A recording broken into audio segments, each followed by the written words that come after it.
og'zingizdan chiqayotgan har bitta gapga ehtiyot bo'linglar.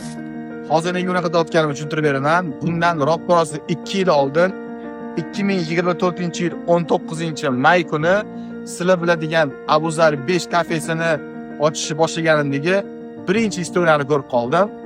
Bundagi istoriyadagi bitta gapimga ahamiyat beringlar. Hammaga xayrli kun.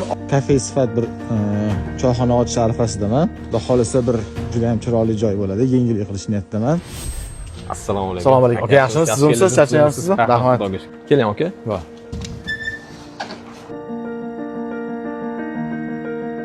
Aka, buncha chiroyli bu gullar. Sizni kafengizga shu qo'lingizda turgan tagiz, gultoji va geranlarni ekib beramiz. Bo'ldi aka, men o'zi bunaqa gullarga uncha qiziqmayman.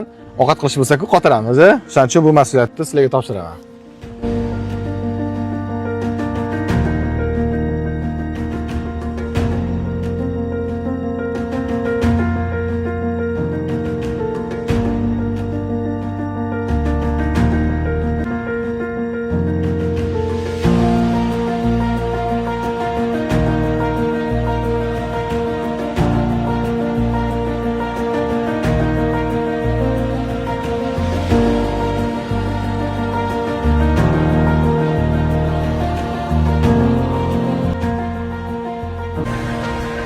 Xudo xolisa bir juda ham chiroyli joy bo'ladi. Xudo xolisa bir juda ham chiroyli joy bo'ladi. Juda ham